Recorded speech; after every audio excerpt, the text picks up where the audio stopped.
Game of the Week is brought to you by La Masquerade. For fine dining, Route 17M.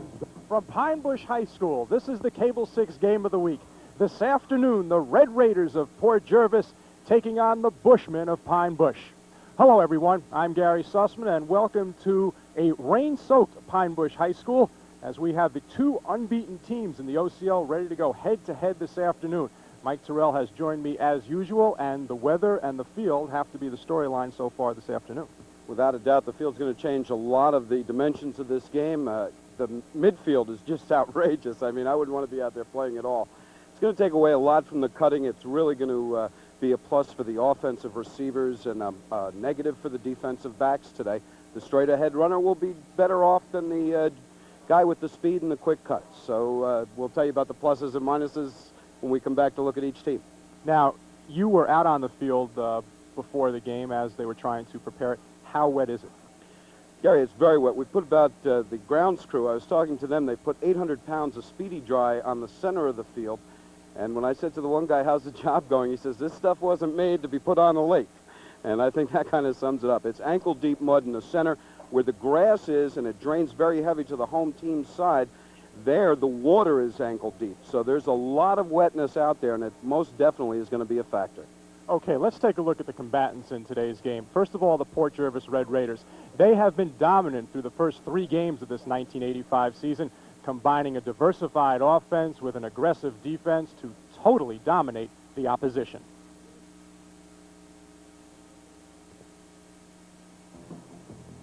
The Red Raider offense begins but does not end on the ground. Senior halfback Charlie Wilkerson, number 20, has scored 8 touchdowns in 85 and really hasn't broken loose yet. His running mate, sophomore Andy Coxon, number 22, who is equally explosive, giving Port 2 runners who can score both inside and from the outside. Senior quarterback Jim Startup has been impressive, throwing for close to 400 yards and 6 touchdowns in Port's first 3 wins. His favorite receiver is speedster Derek Wilkerson, number 82, who has 3 TD receptions. Wilkerson has speed to burn and provides a long ball threat that can score at any time. On defense, a total team effort for Port Jervis. No stars, just 11 men working as one to thwart the opposition. They're quick, they're aggressive, and they don't make many mistakes. Through 3 games, the Port defense has allowed only 2 touchdowns. Okay, the Port Jervis Red Raiders once again climbing to the top of the National Conference in the OCL early on, even though we haven't started conference play. Your impressions of Port Jervis? Well, Gary, they're not a one-dimensional team. That's the most impressionable thing about them, is that they have a very balanced offense, a strong secondary on defense. In the game we saw them against Middletown, they were very quick off the defensive line, and in order to beat Pine Bush's running game, they're going to have to be today, because I think that running the football, Pine Bush is a bit stronger, so the defense is going to be off the line very quick. Startup and Wilkerson, but not Wilkerson in the backfield, I think are the 2 important keys today on offense for Port Jervis. And on defense? On defense, I would look for them maybe to come up a little tighter and try and force more passing plays, try and block off. Cameron's going to have the obvious advantage. He's such a strong straight-ahead runner, so I would look for them to kind of move the linebackers up a little tighter to the line of scrimmage and block off more of those holes, kind of force Pine Bush into a throwing game. Now, Pine Bush has been equally as impressive through the first 3 games of 1985, combining a powerful running attack with a swarming defense to make the rest of the league take notice. The Pine Bush offense is a steamroller. It gains momentum early and just wears down the opposition by the 4th period. It is run, baby, run, amassing an average of 300 yards per game in their first 3 victories. The power is fullback Rich Cameron, number 41, more than 300 yards rushing and 5 touchdowns. The speed, number 34, senior Tony Watkins. He can go to the outside, and 1 step, and he is gone. The elusive is number 31, Doug Murphy. Reads the defense, finds the open lane.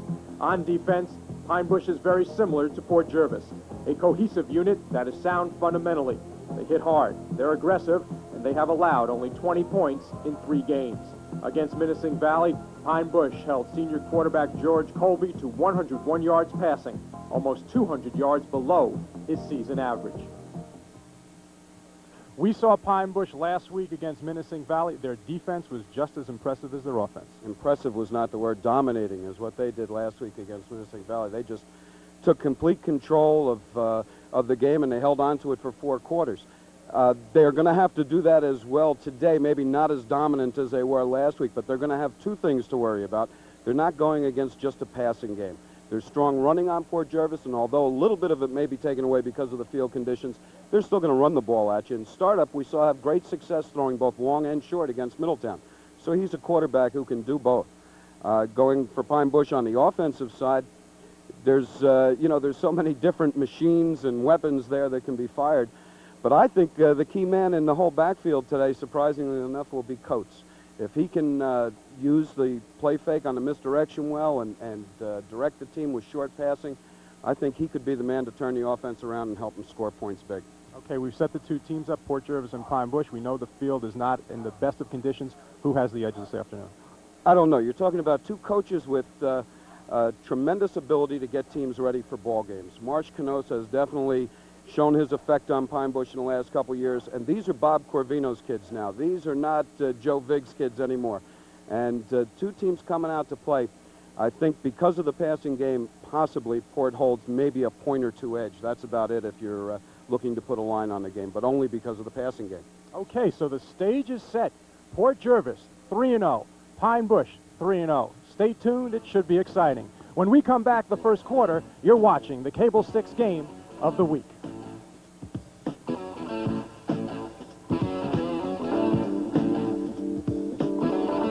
High School, as we are just about ready to begin this afternoon's action.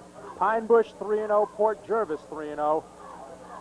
Port Jervis, the National Conference representative, Pine Bush, the American. This is the last inter-conference game. Conference play begins next week, and those are the games that will determine who will go to the league final November 19th at Middletown High School. Pine Bush will be in the home blue and gold. Marsh Canosa is their head coach. Port Jervis, the away white and red. Bob Corvino, the head coach of the Red Raiders. Charlie Wilkerson will be kicking off for Port Jervis. Pine Bush will be receiving to our right. Luckily for the fans and also for the players, Mike, there is no wind. The temperature is near 60 degrees, so that is good. The only thing that is inclement right now is the condition of the field, which remains to be seen who it's going to hamper the most so far this afternoon.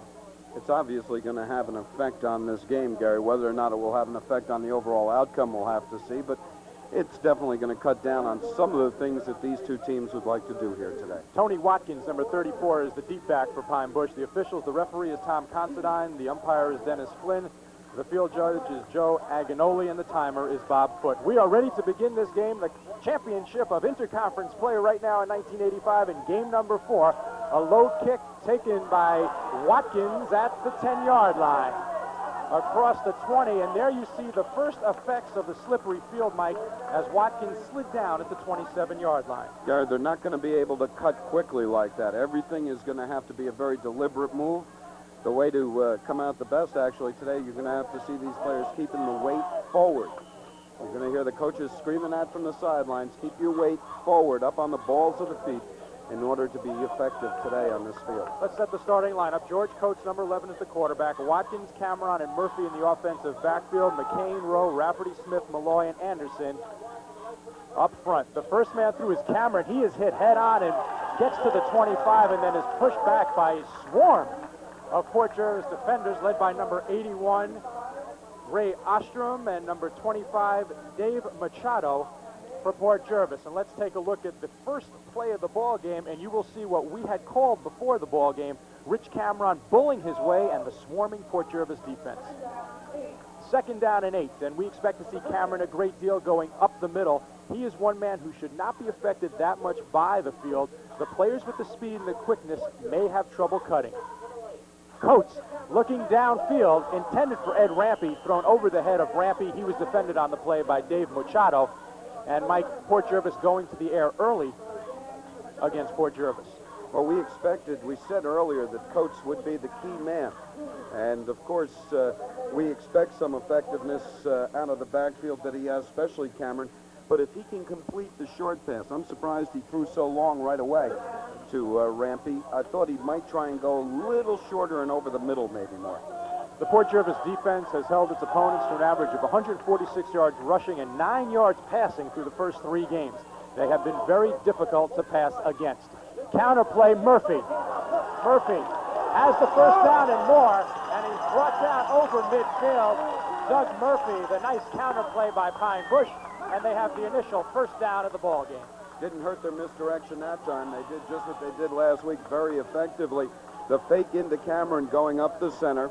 Comes back and hands it to Murphy coming on the misdirection. And Murphy just a good, strong, quick runner as he comes through the line, picks up about 20. 18-yard run by Doug Murphy. First and 10 at midfield for Pine Bush. Watkins trying to turn that right corner. Tony Watkins. A yard, maybe two on the play.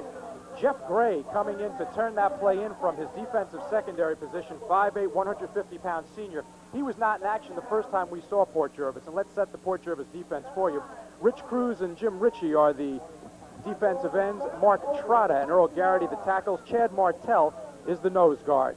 Stanzel and Basil will be in the linebacker slots. Duke Celestina will also rotate along with those two. Wilkerson, Ostrom, Gray, and Machado in the defensive backfield. 2nd and 9 at the 49 of Port Jervis. Coates once again trying to go to the air, and he's brought down. Rich Cruz in from his defensive end position, the first quarterback sack of the ball game, and that'll set up a 3rd down situation for Pine Bush. Gary, that's one of the things. When they fake that misdirection, they're going to leave openings in a line for the defense to come through. Port can counter and get to those openings.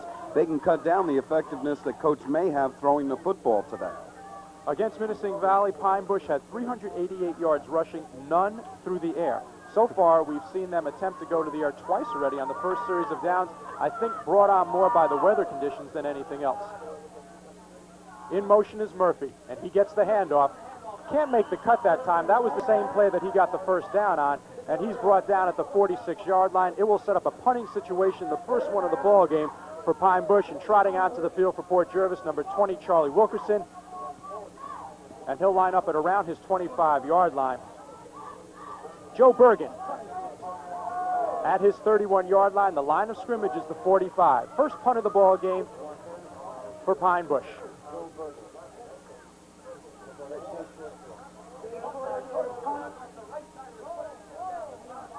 The ball comes to a rest at the 32. Dave Torchio, the punter, not Joe Bergen. And Port Jervis now has excellent field position. 1st and 10 at the 32. And let's set the offensive lineup for you. Jimmy Startup, number 15, will be the QB. Lee Wood will be the center. Martell and Garrity, along with Avenetti and Trott on that front line. Rich Cruz will be one end. Derek Wilkerson, the other, and he is a superb receiver.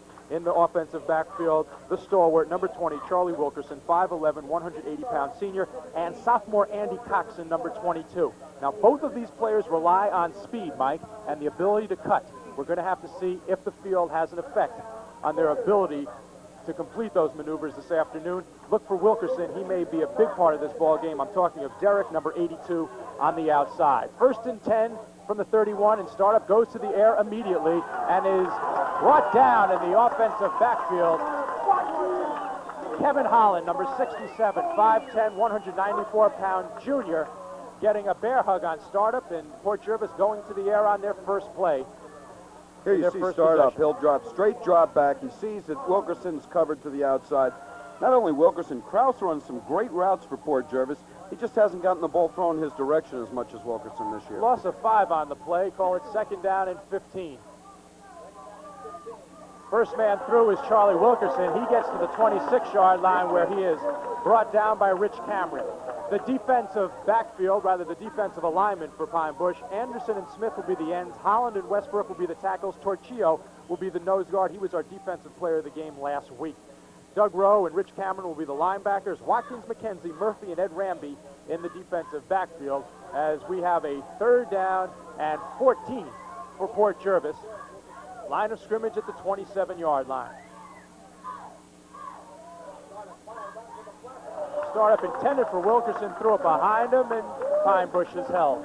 Gary, so on the first 2 series of downs, Mike, we have seen both teams going to the air. A big change, though, for Port Jervis. They're not playing a nose guard straight up today. They've gone more to a 4-man front, and they've thrown Cameron in over center. We didn't get a shot of it there. Here you see the ball just thrown behind him. But that is an effective change for a field of this type. Instead of using the nose guard down on all fours, you have a linebacker who's coming up and playing off the center, a man who has more movement now. Matt Shannon and Ed Rampy standing at their 26-yard line to receive the punt. Jimmy Startup at the 12 will be punting for Port Jervis. Both defenses tough on the first opening series of downs.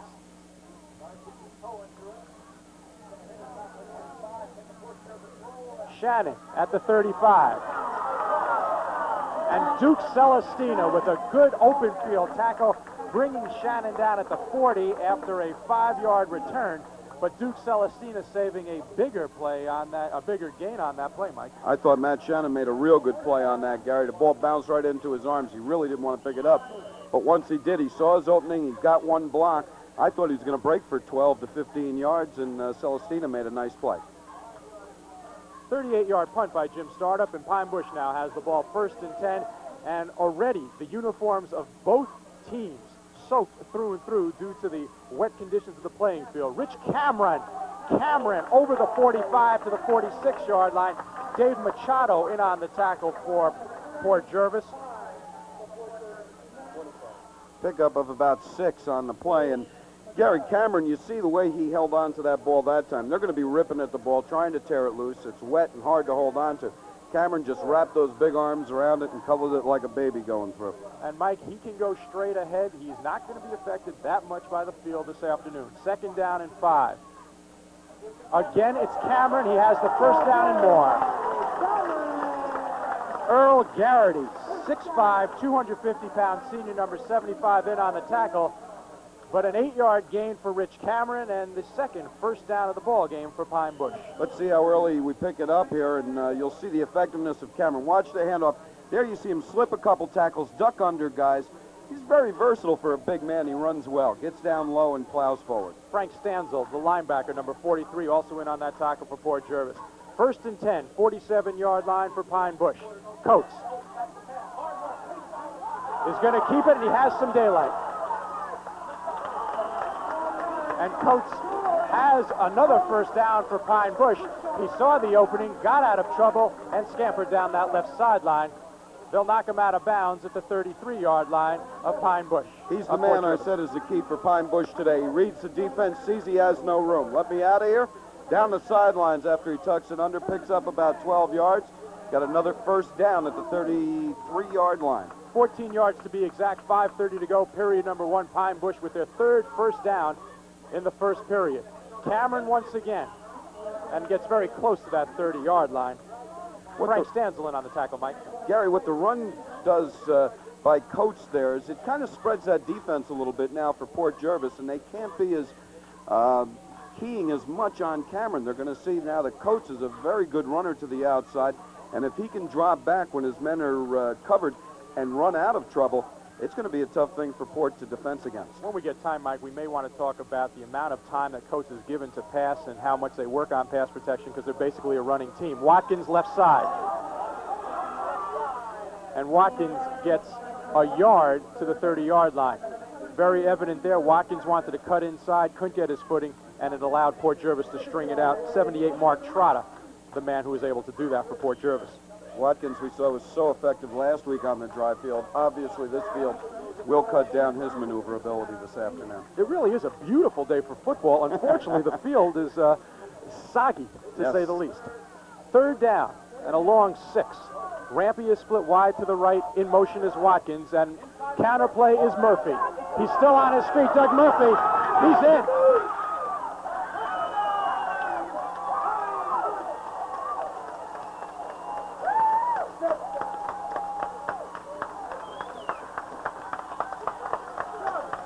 Yard TD run for Murphy, and the big play. Rich Cruz missed the tackle at the line of scrimmage. Here you see him coming back on the misdirection. There you see the missed tackle by Cruz. Once he gets to the outside, Murphy, I said last week, had surprising quickness, and again today, even on a slow track, he shows it. 6-0 Pine Bush. We line up for the extra point. Joe Bergen will attempt the extra point for Pine Bush. The sidewinder is straight through. So with 4:06 to go, period number 1, the score, Pine Bush 7, Port Jervis nothing. We'll be back right after this. You're watching the Cable 6 game of the week.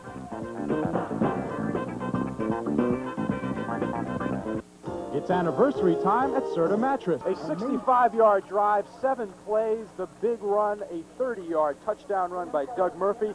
And, Mike, we've seen that counterplay used by Pine Bush time and time again, and they've had excellent success so far using that in the first period. Gary, they've had excellent blocking at the point of attack, especially on the 2 misdirections that Murphy carried, and when Cameron's carried straight ahead, he's made a lot of the yards on his own.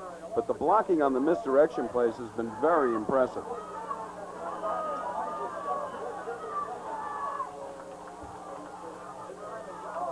John Dora kicking off for Pine Bush, and poor Jervis at the 35-yard line. John Basil, the short man on the return, he brings it out to the 35, and Port Jervis will have excellent field position from that point of attack. We'll see how the Red Raiders now attack that Pine Bush defense as they have the ball for the second time in period number 1. 4 minutes and counting to go in this first period. Basil looked like he wanted to give that ball off to the nearest taker. Got a 1st and 10 from the 34, and let's see what type of attack Port wants to come with on their second series. First man through is Andy Coxon. Make that Charlie Wilkerson over the 35 down to the 37. He gets 3 on the play. Mike, we talked about it early. The players with the speed and the players who need to make the quick cut are going to have the most problems this afternoon when you are running back. As far as the passing game goes, the offensive receiver knows where he's going. The defender does not. We'll see how Port uses that. Starter. What you're seeing, Gary, is a Pine Bush team come out with the same type of defense they did last week. Marsh loves to hit home with the point that we're an inexperienced team. We don't have a lot of kids on this front line who have played a lot of football. It doesn't matter when you're doing a job how inexperienced you are when you're beating your man off the line of scrimmage. There you see a great example of it. Read the play and react. That's what defense is all about. That looked like number 60, Alan Middleman, for Pine Bush. We'll have to double check the field, making the numbers a bit hard to read sometimes. Jimmy Startup, straight back screen pass, has Coxon, and he's got some room to motor. Coxon up that far sideline, still on his feet, knocked out of bounds across midfield. 1st and 10, Port Jervis. First effective play we've seen Port Jervis do, and that's the little screen to the outside. You saw the lineman, they hit and release. We're going to get another look at it as he spreads them out to the far side of the field. He goes to the weak side. He was strong right, he threw left. Here you see Coxon. Now he's got nothing but blockers in front of him, and the Pine Bush man just got in front of those blockers and took out the angle on Coxon. Nice pickup, about 22 yards. Call it 17, Mike. Line of scrimmage 34. Now it's the 49. Port Jervis is in Pine Bush territory for the first time in this ball game. Pitch out, fumble on the far sideline. But, yes, Pine Bush has recovered.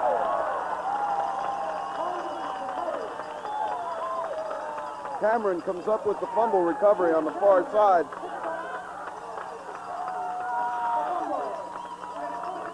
Let's see if we get a look. Here you see Wilkerson fell down. Coxon fell down. He tried to pitch it back to Wilkerson. It was a bad pitch back, hit off the shoulder pads, and Cameron came up with it right on the sideline.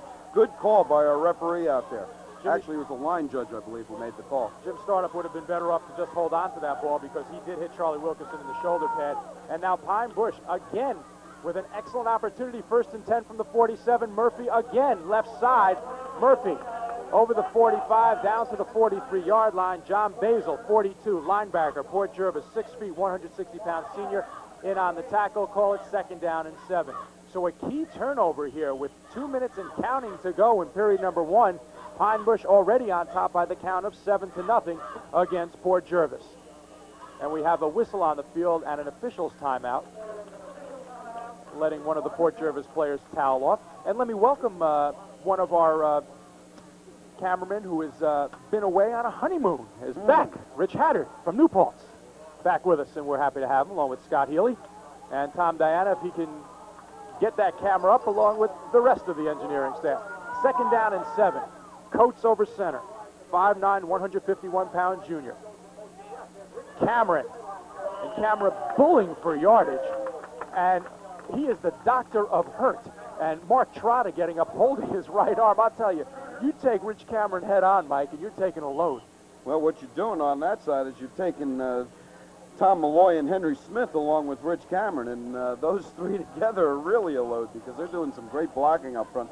A guy we saw last week, again this week being effective on that front line is Doug Rowe, number 55 for Pine Bush. 3rd down and 5.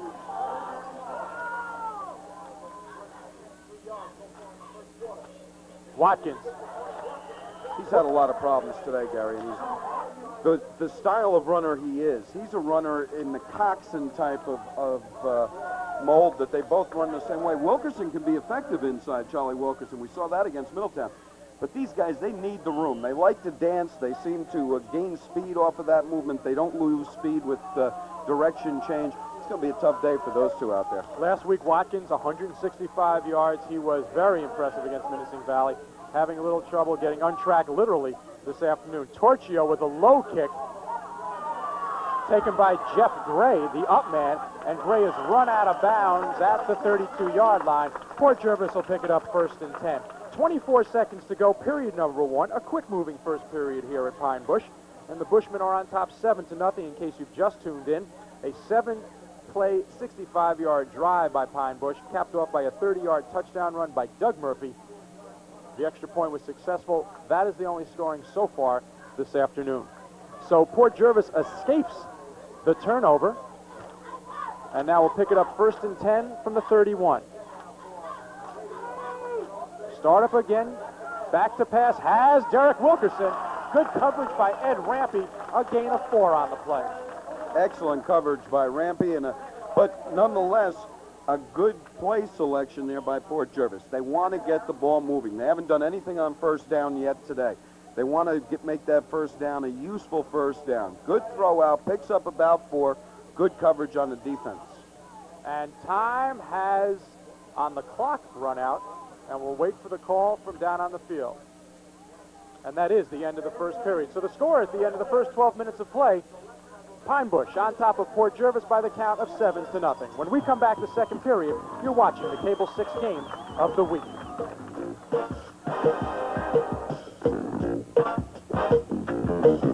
Port Jervis now going from right to left. Pine Bush on top by the count of 7-0. Gary Sussman along with Mike Terrell, Cable 6 game of the week. The two unbeatens, both are 3-0. 2nd down, 5. Pitch out, Coxon. He's got the corner turn.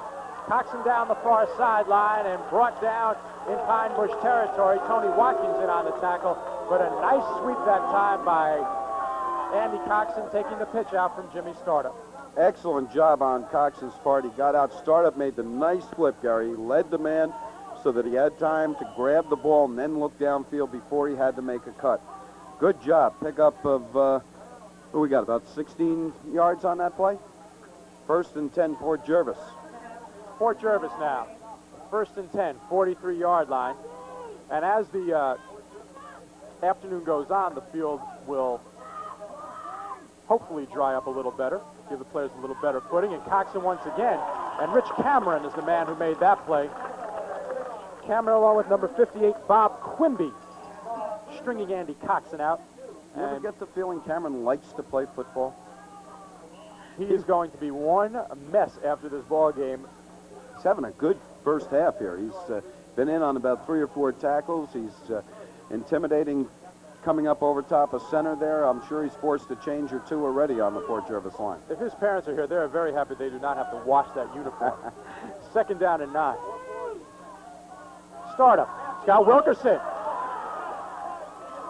Wilkerson fumbles the ball and recovered by Port Jervis. I believe Kraus got on the ball on the far sideline. Looks like John Basil, number 42, Mike. You're right. It is number 42 came up with the ball. And this was a nice pass from Startup to Wilkerson. Led him nicely.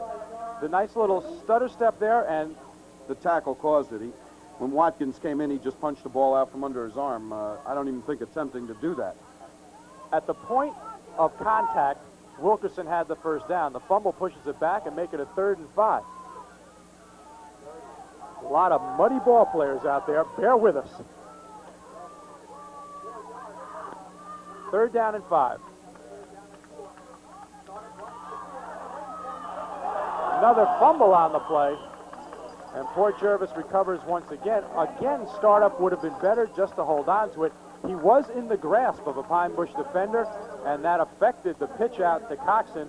The fumble resulted, and poor Jervis was able to recover. You expect sloppy play when you have field conditions like this. These are not professionals. These are high school athletes, and it's a little harder for them to adapt than it would be someone in a collegiate or professional level. They're giving it their best. They surely are. I'll tell you, I don't think the ball handling is too terrible yet. Let's see how it continues to go. It's a tough day out there. Pine Bush had settled back for a punt formation, and all kinds of confusion, and Pine Bush calling timeout just before the snap. What a heady call by Doug Rowe. You know, last week he plays guard on the Pine Bush offense, and he was almost our offensive player of the game because of the game he had last week. He's a real bright outlook out there. 9:23 to go, period number 2. We're going to take a break. Pine Bush on top of Port Jervis by a touchdown. You're watching the Cable 6 game of the week.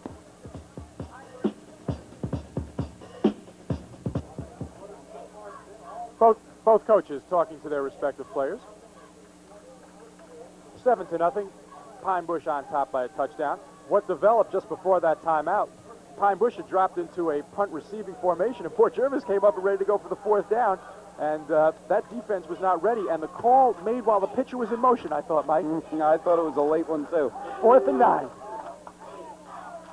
Startup. Pump fake, looking downfield for Ostrom. Good defense that time by Tony Watkins. He had the inside position. He sure did. He made an excellent play defensively. And that was number 34, Tony Watkins. You see him stay right in front of the receiver and just knock the ball down. We'll get another look, they tell me. You'll see how Watkins had inside position as we have a nice replay of the huddle. But that's okay. That's all right. Take our word for it. He had excellent defensive position. I like the Ray call, Ostrom. though. I like the call. The punt has been, you would have put him a little deeper, I guess, but make them come back and do something with it. Now, your defense held them last time. Pine Bush now, Mike, in excellent field position. 1st and 10 at the 42. Cameron straight up the middle. Takes 3 guys to bring him down. Frank Stanzel got him around the legs. And then Earl Garrity came around the side, make that Mark Trotta, who has played a good game through this first 16 minutes from his defensive tackle position. But it's hard to stop Cameron one-on-one. He picks up about 5, a short 5, we'll call it. And 2nd down and 5. Straight up the middle. He's the guts of this team. And now we have an official's timeout. A lot of mud out there. I'll tell you, those uniforms are going to feel about 6-7 pounds heavier, too.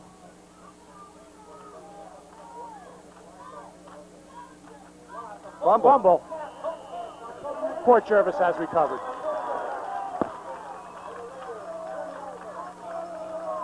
I can't even read the number of the guy getting up. Number 50, Gary, is the gentleman that recovered it.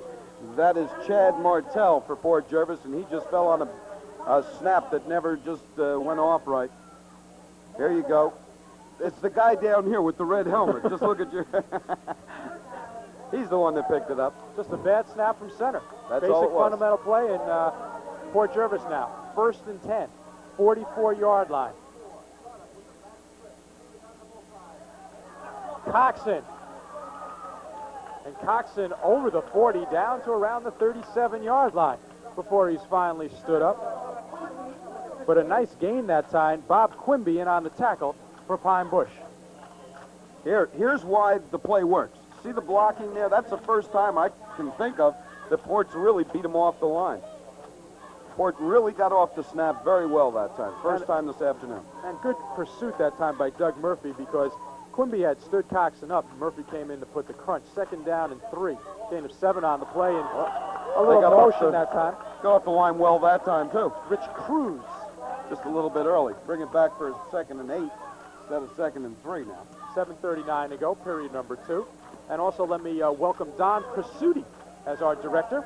Our regular director, Brian Pratt, enjoying himself at the best man at a wedding in Binghamton. Hopefully he won't stay there too long. That's right. And Don Prasuti made it over the Newburgh Beacon Bridge where there was a massive traffic jam this morning, Mike, just like you and I had at the Kinney Brook Trailer Park. 2nd and 8, up the middle. Charlie Wilkerson, veering to the outside. Wilkerson 10. Touchdown, Charlie Wilkerson.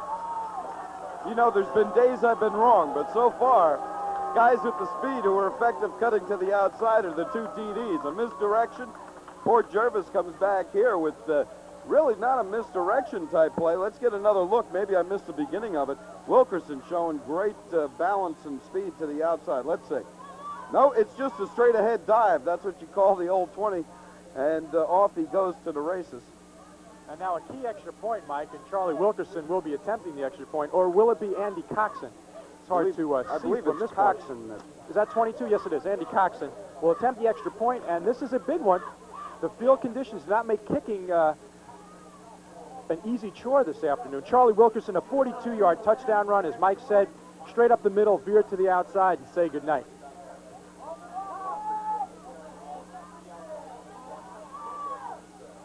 Kick is up. And the kick is no good, wide to the left. So with 7:22 to go, period number 2, Pine Bush on top of Port Jervis, 7-6. We'll be back right after these messages. You're watching the Cable 6 game of the week.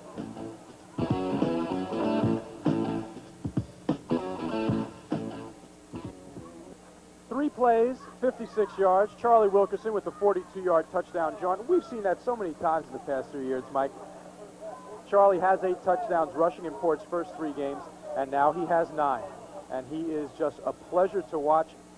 Joy in motion is Charlie Wilkerson. 1 step, and he can go to the inside. He did it right there, saw the hole, veered to the outside, and that's what all the great runners can do. They can pick those spots. Coxon picked up by Matt Shannon at the 18-yard line. And that's what you can't do this afternoon, at least not at this point, is get that head of steam up and make that quick cut. Sean McBride in on the tackle. Good tackle by McBride. And, Gary, I'll tell you, there's about 70 kids out here that are just a joy to watch play football. These are 2 real good football teams. Both are well coached and come out. When they come out at 1 o'clock on a Saturday afternoon, you know one thing these 2 teams are going to do. That's move that football around and play good and tough. And, Mike, let's point out that a key fumble set up that touchdown drive by Port Jervis. The Mick snap from center, and we'll see what happens this time for Pine Bush. Cameron straight up the middle, carrying people with him over the 35 down to the 37-yard line. Jeff Gray in on the tackle. Rich Cameron is a load. He's a strong guy. We've compared him to Larry Zonka style of runner, and he really is. He is just strong, but you know, he's got a real good pair of hands. He doesn't fumble the ball or do anything fancy. He just goes straight ahead at you and really challenges you. And let's take a second to note the Pine Bush maintenance crew and athletic director Dave Styler. They were out here 8 o'clock this morning, and the rain came about 10 o'clock, and they tried their best to get this field in good playing condition as Cameron gets the first down over to the 42-yard line.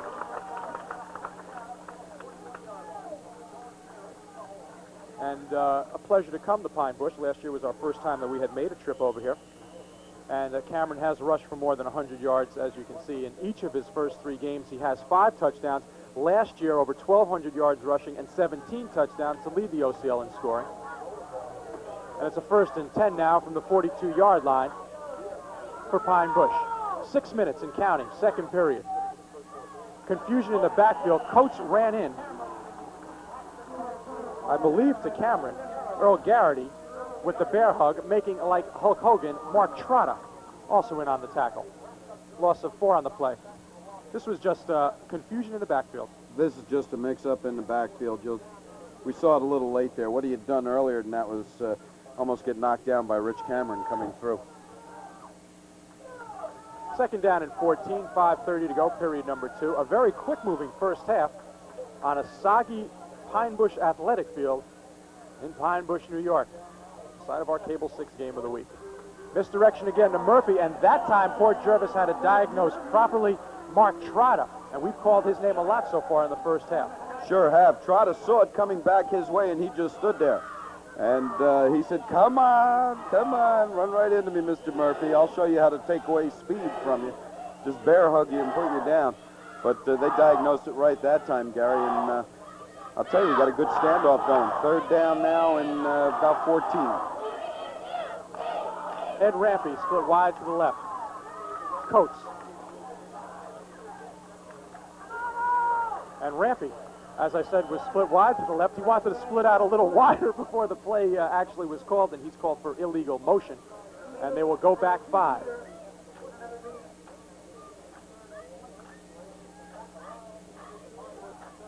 One of the problems that Coates may be having, we saw him before when he fumbled on the snap, was that he may have pulled out a little bit early, and he may not be used to being so anxious to throw the ball. We may see him popping out of there a little early. Tom Considine is our referee, marking things off. The umpire, again, is Dennis Flynn. We were given Tom Considine also as the line judge because there was only 3 officials to start this ball game. Joe Aganoli, our field judge, all from Rockland County. Back on the field, 3rd down and 20. Cameron straight up the middle. Fumble on the play, and Port Jervis has recovered. Earl Garrity appears to be the player that has recovered the fumble by Rich Cameron, and Port Jervis now with excellent field position. 1st and 10 from the 31, and fumbles plaguing Pine Bush so far in this first half. Leave it to Rich Cameron to fumble then after I just got done saying he had a good set of hands and really held on to the ball well. But a good tackle, and I just don't think he had it real good before he hit into the line. Mike, with the field conditions, you know the ball has to be a little slick, even though they are wiping it off as much as possible. That sometimes can be the great equalizer. Startup. Has Jeff Gray, and Gray has run out, but not after a gain of 8 on the play. Just a straight stand-up pass by Startup out in the flat. Picking up a quick 8 for Jeff Gray. Nice play. Second time they've used that or a version of that play anyway on 1st down. Kind of a nice play there. 2nd down and a long 1 from around the 23-yard line. It was an official's timeout. And Bob Considine is going over to both benches. Now he's going over to Bob Corvino to maybe something. 4-minute warning. Got the 4-minute warning on the field. That's what's being given to us by our timer, Bob Foote. There you see the pass. A little wobbly, but successful nonetheless. And Tony Watkins, along with Bill McKenzie, running Jeff Gray out of bounds. 2nd down and 2. Once again, a fumble has set up Port Jervis in excellent field position. Coxon, Rich Cameron knifing through for the tackle. He's all over the field. He surely is. He made a heck of a play that time. He shot the gap. He read the play as soon as it started to develop, and he shot in between the center and the guard on the left side and got the play in the backfield. He actually fell forward for a pickup of maybe a half a yard or so. I'm surprised Wilkerson split out far to the left side, and nobody's really paying attention to him. Well, this time, be a sting. This time John Gray is split wide to the left, Mike, and Derek Wilkerson is the short man on the right side. 3rd down and 2.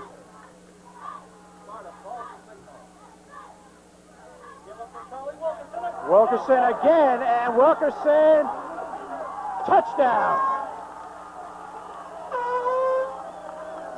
We didn't get a chance to see him break loose against Middletown. They keyed on him all after day, or all day long rather, but I want to tell you something about Charlie Wilkerson.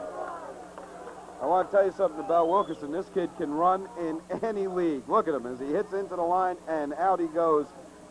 He's quick. He's got a good sense for the goal line, too. Good nose for the goal line. 22-yard touchdown run, 2 fumble recoveries. Port Jervis capitalizing on 2 Pine Bush miscues. The mark of a good team. You got to take advantage of the other team when they give you the ball in good field position. Port Jervis has done that, and now Andy Coxon will attempt the extra point. He has been unsuccessful 1 time this afternoon. Fake startup. Has a man open. And gets in. Jimmy Startup. What an Alphonse Gaston act that was. There's no way he should get into that end zone, and he just fell between 2 tacklers and got the shoulders over. 2:57 to go, period number 2. We're going to keep it right here. And let's take a look at Jimmy I'm ready. Startup. Shoot it up there. There you go. There's no reason for him to get into the end zone. 1, 2, 3, 4, 5. Count them there. 7, 8. And he falls over him to get in. 8 Pine Bush defenders, and he gets between them without a blocker out there. Frank Stanzel was wide open in the end zone. Startup elected not to go to him, pulled it up, snuck underneath. It's now 14-7, and the 2-point conversion puts things back on an even keel for Port Jervis. 22-yard touchdown run by Charlie Wilkerson. He has scored twice so far in this ball game, and as Mike Terrell has said, he has been able to use his speed, his quickness, and his balance. Yes, this afternoon. Very much so. Charlie's always been a type of runner that possesses all three of those dimensions. And he's also had one that I've noticed more this year than any other year, Gary, and that is upper body strength. He is very strong to break through the initial line of contact. Coxon angling for that right side. It may stay in, but unfortunately for Port Jervis, it does go out of bounds. The flag is thrown, and they'll kick it off 5 yards back. Mike, as you said, certain players are able to play in these type of conditions, certain players aren't. But on both of those plays, Charlie was able to veer as opposed to plant and make the cut. And we should make that distinction because we've seen Tony Watkins, he's tried to plant and make the cut either right or left. He hasn't been able to do it. Charlie has seen a hole and veered to the open spot and then used his speed. Very good observation. We also saw that with Cox, and the one play on the pitch out where he veered, he was successful. On the other play on the pitch out where he had a little problem and tried to plant and cut, he lost about 6 yards on the play. Lining up reline for the kickoff now 5 yards deeper, and 35-yard line will be where Charlie Wilkerson will tee it off. Tony Watkins is back deep. 14-7. Port Jervis on top by a touchdown. 2:57 to go. Period number 2.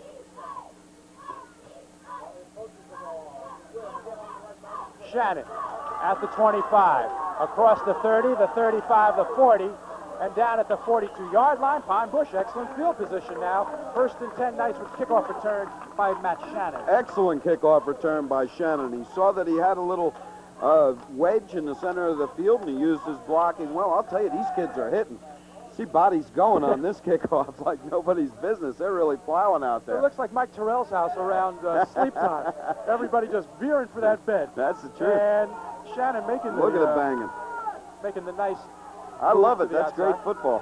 1st and 10 from the 42. Tony Watkins, I believe Pine Bush was in motion. And Duke Celestina in on the tackle. Make that Jeff Gray. Gray was out against Middletown, and his brother John was his substitute. And I'll tell you, he did a heck of a thing that afternoon. He had a great game. Can I say something? Sure. Love cigar smoke in the press box. Tough day to work up here. Yeah, it's hard enough when there's 25 people in the press box, but when someone's smoking a cigar, not a pipe, Jerry, a cigar.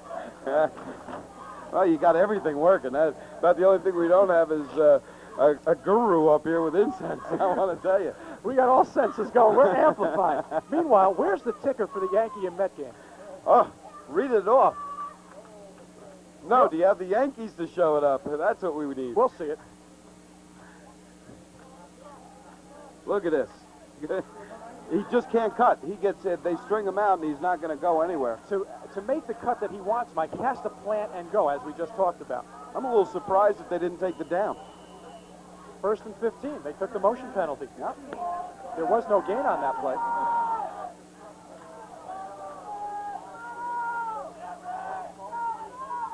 Once again, the counter. Murphy over the 40. Got back to close to the original line of scrimmage.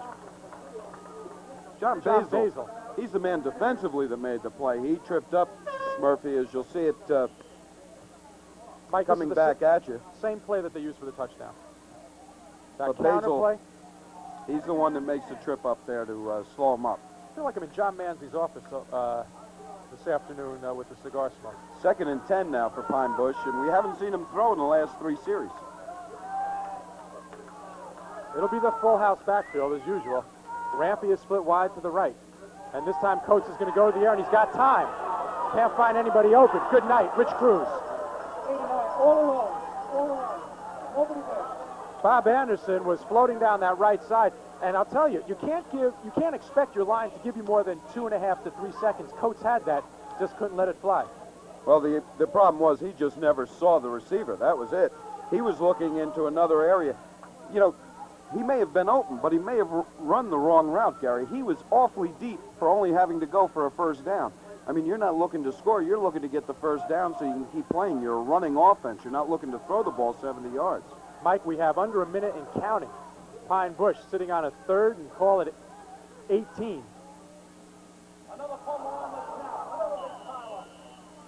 Pine Bush That's able a to tough recover call. that fumble.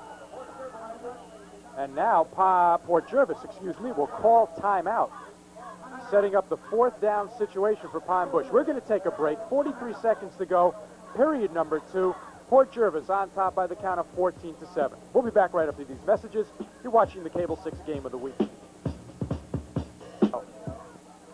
We'll be punting for Pine Bush, and Charlie Wilkerson is deep. Bad snap, and Torchio is going to be on his feet, and he's going to be called down at the 20-yard line. He went down on one knee, and it's going to be Port Jervis's ball in excellent field position. Good call, Sus. That's just what he did. He went to field it, and the knee hit. And I'll tell you what, give the referee a lot of, actually our umpire, I believe, is the guy that made the call back there. And you stick with him, and you got the right call, because it's going to be first down going the other way. And this could be a very key series of downs, Mike. 30 seconds and counting. Port Jervis is on top by a touchdown. This could be a big momentum swing right here. Coxon, Cameron, flying in from his linebacker spot. Timeout, Port Jervis. 19 seconds to go. I want to tell you, Cameron's been fired up since he made the fumble there before. He thought somebody held on to him a little bit so he couldn't get back. And he's been looking for a reason to lay somebody out. That's the second time he's read that play. Watch Cameron, number 41, fly through your screen. Hello. Hello. And did you see startup right there? He's signaling for time. I don't know if he wanted to check and make sure Coxon was still in one piece or if he wanted time to re-huddle. The next time you see that play will be at 11:30 on Channel 4 on Professional Wrestling when they dive off the ropes. Rich Cameron. Woo! He's impressive today, huh? He's having a good game. Mike, let's set the stage. We have 19 seconds to go, second period. Port Jervis is on top by a touchdown. It'll be second down and call it 13 from the 23. Field goal, I think, is out of the question because of the field conditions. So it's all or nothing for the Red Raiders. Clock starts on the snap. Wilkerson. Bad throw. Bad throw. It's Derek Wilkerson time, that's for sure. And I'll tell you what, you better watch Krause, because that's the second time I've seen him run a pattern where he was open and nobody has looked at him. A little play calling here, Mike. They had that down and out to Derek Wilkerson. The pass was thrown a little poorly. How about the little pump fake to Wilkerson, and he cuts towards the end zone? Well, the ball's got to go to the end zone this play here. Wilkerson is your man with the speed, so you want to get it to him. He's your quickest guy to get down here. 16 seconds. Option, Charlie Wilkerson. Sky ball. And his receiver fell down. And it was Krause. I can't pick up the number. Looks like Jeff Gray. You might be right. I can't read it even with the binoculars. And Mrs. Cruz is going to get disappointed that you're calling her son Krause, but we won't make it. Cruz. That's why you were pointing to the name. Is that right, Mr. and Mrs. Cruz? You should have heard what some kids called me. My mother didn't like it either. Fourth down and 13. 10 seconds to go. Big play for the Pine Bush defense. Trying to stiffen after another fumble recovery. Startup. Right side, overthrown, and Pine Bush is held. Correction, it was not the fumble recovery. It was Dave Torchio going down on one knee on the bad snap from center on the punt. But 5 seconds to go, and it looks like our halftime will end up 14 for Jervis, 7 Pine Bush. But, Mike, I can't stress enough the importance of that defensive stand by Pine Bush. You better believe it. That's a big, big stand defensively for Pine Bush. It sends them into the locker room with a good, strong feeling that they can hold this team. And we'll work on offense, I think Marsh will, when he gets into the locker room and diagram a couple new ones to come out in the second half with. Fumbles hurting Pine Bush in the first half. Port Jervis capitalizing on 2. Charlie Wilkerson, 2 touchdown runs, and Tony Watkins looks to go that left side and just cannot get around that corner with any effectiveness. And time has expired. A good first half. If you're Port Jervis, you got to like it a little more than Pine Bush. 2 touchdown runs by Charlie Wilkerson, 1 by Doug Murphy. We stand at 14-7 at the end of 2 periods. When we come back, a halftime guest, you're watching the Cable 6 game of the week.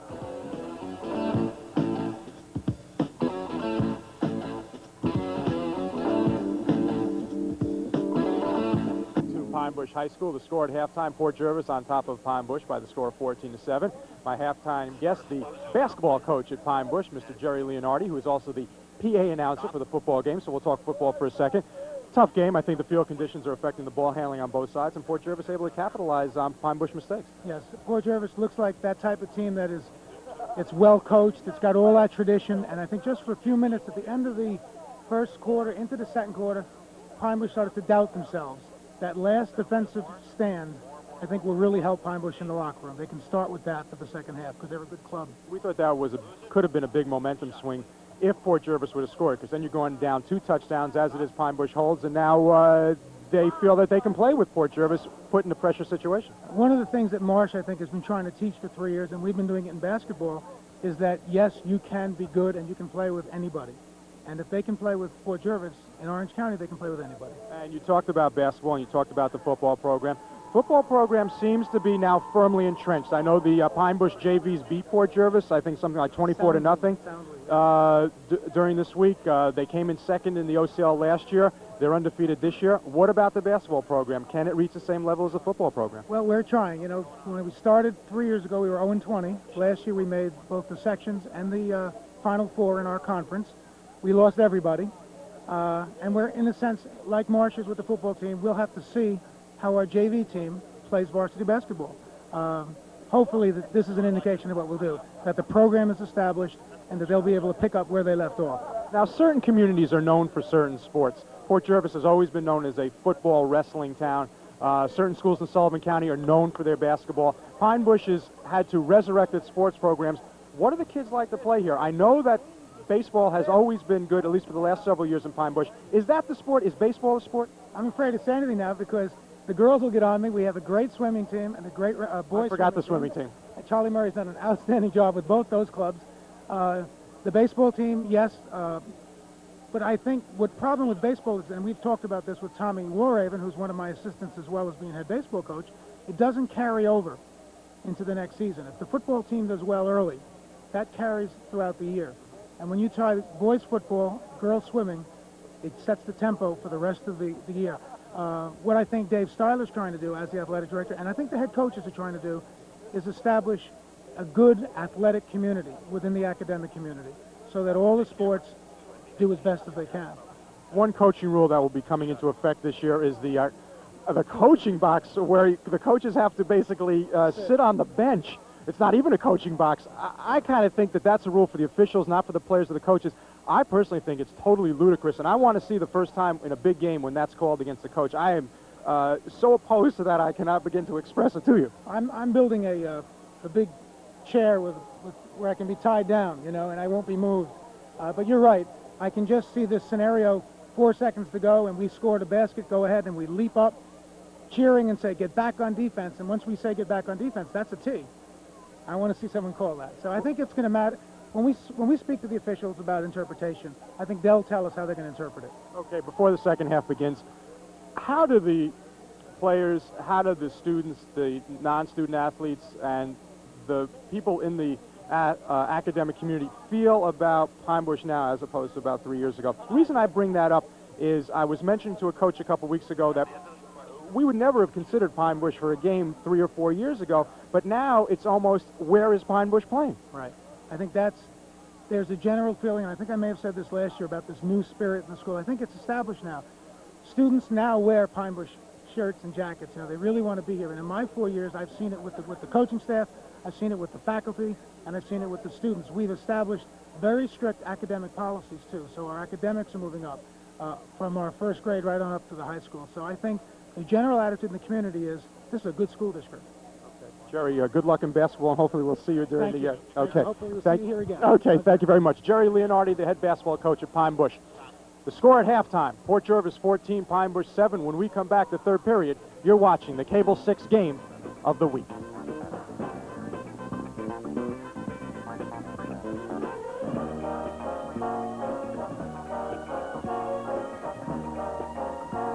The third period is just about ready to begin. Let's recap the scoring in the first half. Doug Murphy capping a 7-play, 65-yard drive, giving Pine Bush an early 7-0 lead on a 30-yard touchdown jump. But Charlie Wilkerson took over in period number 2 as Port Jervis capitalized on 2 Pine Bush fumbles. 3 plays, 56 yards, culminating with a 42-yard touchdown run by Wilkerson. And then following another fumble by Pine Bush, 3 plays, 22 yards. Charlie Wilkerson in from the 22-yard line. Mr. Wilkerson has been spectacular so far in this first half. Unofficially, he has 75 yards and 2 touchdowns.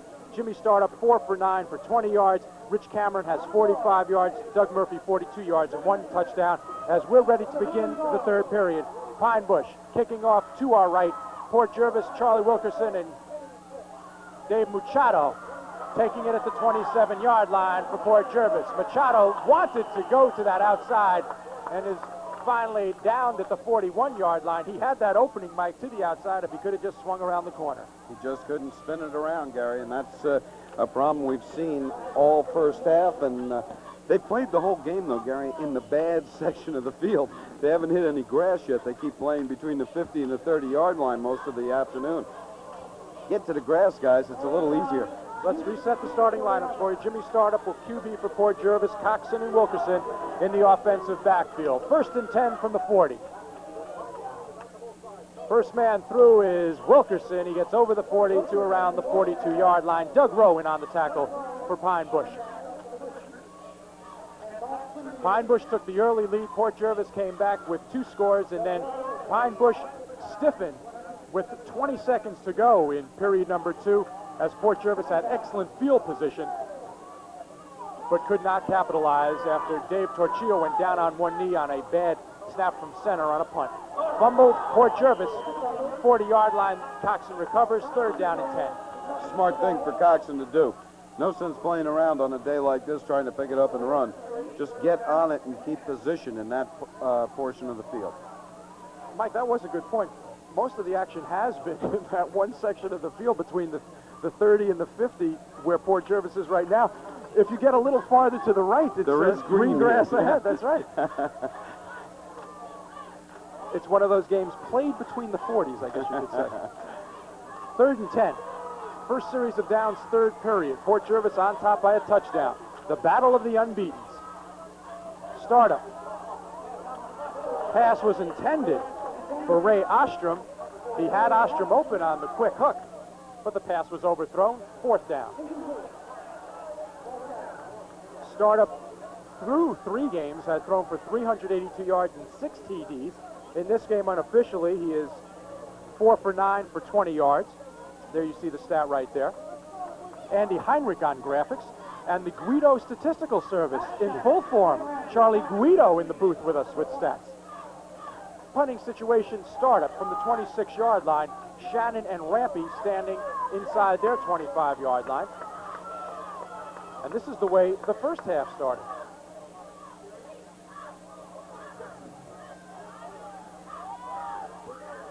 Nice kick by Startup. May get a run back from Shannon at the 30.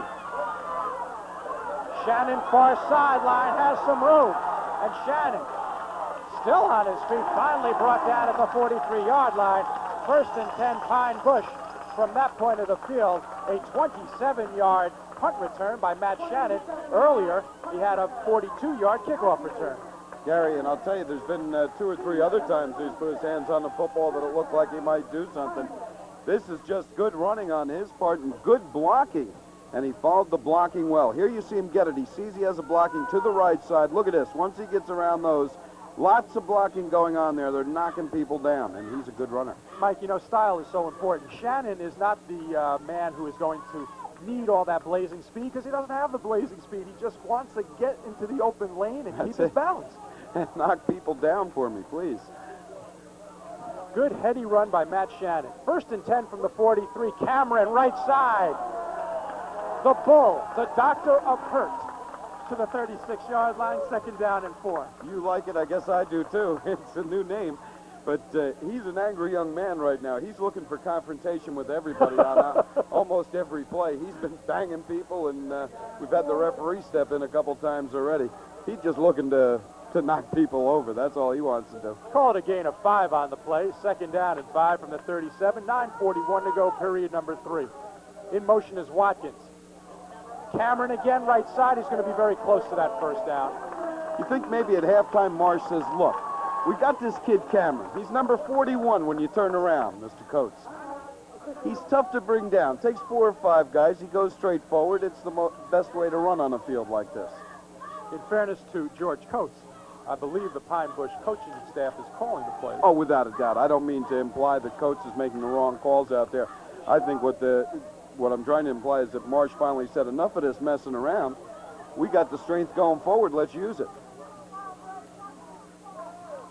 Very, very close to the first down. Seems to be short by about an inch. Just about that far. Now, Inches. speaking of Mr. Cameron, do you risk the handoff here? Do you go straight ahead with the QB? I go straight ahead with the QB. I don't risk a handoff when you're looking at a 3rd down in inches and all you want is the first down. 3rd down and call it about 6 inches. An excellent punt return by Matt Shannon set up the excellent field position for Pine Bush. 2 Cameron carries bring them 9 3/4.